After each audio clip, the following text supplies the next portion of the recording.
एक ऐसा समय था जब भारत के कोने कोने में अंधेरा छाया था। ना इंसाफ था, ना बराबरी। लेकिन इस अंधेरे के बीच एक छोटी सी चिंगारी जल उठी, एक चिंगारी जो एक दिन पूरे देश को रोशन कर देगी।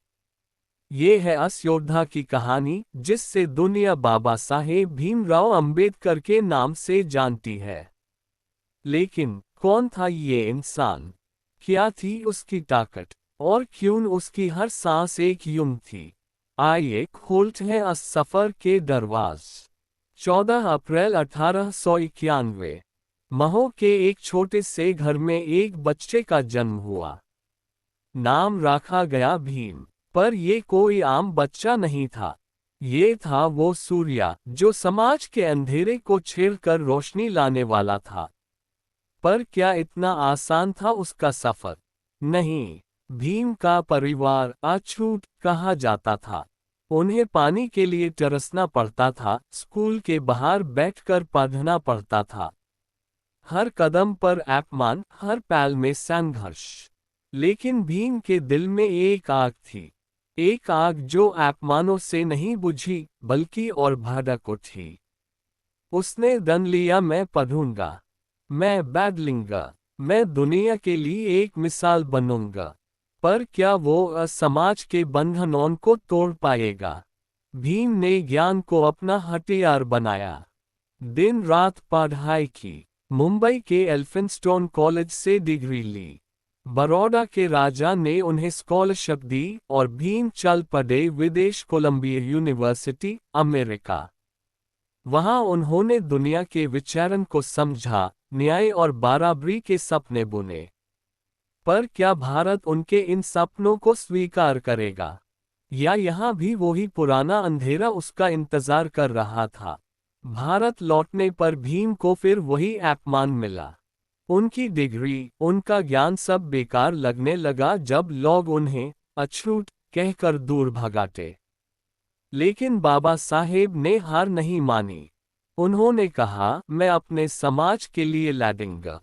मैं उन्हें उनका हक दिलाऊंगा। और यहाँ से शुरू हुआ एक नए युद्ध का आगाज। भीम अब बाबा साहेब बन चुके थे। उन्होंने दलितन, शोषितन और दाबे गए लोगों के लिए आवाज उठाई। महत सत्याग्रह 1927 जब उन्होंने पानी के लिए हक मांगा। काला राम मंदिर आंदोलन जब उन्होंने मंदिर के द्वार खुलवाए। हर कदम पर विरोध, हर कदम पर दुश्मन।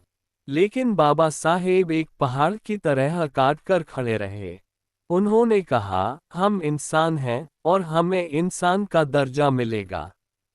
पर क्या बाबा साहेब का युद्ध सिर्फ सड़कों पर था? नहीं। उनका असली हथियार था उनका ज्ञान। उन्होंने अनाइलेशन ऑफ कास्ट लिखा, एक किताब जो समाज के झूठ को नंगा करती थी। लेकिन क्या समाज इस सच को बर्दाश्त कर पाएगा? या बाबा साहेब को एक और बड़ी लड़ाई लड़नी पड़ेगी? 1947 भारत आज़ाद हुआ। पर बाबा साहेब के लिए आज़ादी का मतलब सिर्फ अंग्रेज़न का जाना नहीं था। उनके लिए आज़ादी थी बराबरी, न्याय और इंसाफ। जब भारत के संविधान को लिखने का समय आया, तो किसे चुना गया? बाबा साहेब भीमराव अंबेडकर को। एक ऐसा इंसान जिसे कभी पानी के लिए भी तरसना पड़ा। उसने लिखा दुनिया का सबसे बड़ा संविधान। हर शब्द में थी उनकी रूह, हर लाइन में था उनका सपना, एक ऐसा भारत जहां कोई अछूत न हो।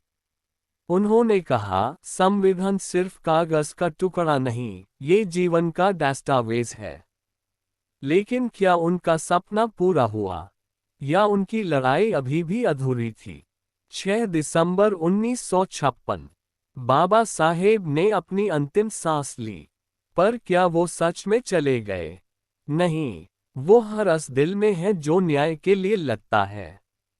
वो हर उस आवाज में है जो बराबरी मांगती है।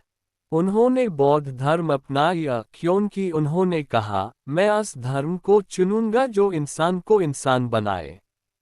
आज जब हम बाबा साहेब को याद करते हैं, तो हम सिर्फ एक इंसान को नहीं, बल्कि एक सोच को याद करते हैं। एक ऐसा भारत जहां कोई भेदभाव ना हो, कोई अपमान ना हो। बाबा साहेब भीमराव अंबेडकर एक नाम नहीं, एक क्रांति है, एक रोशनी है, एक अमर कहानी है। तो चलिए हम भी उनके सपने को पूरा करने का संकल्प लें। जय भीम, जय भारत।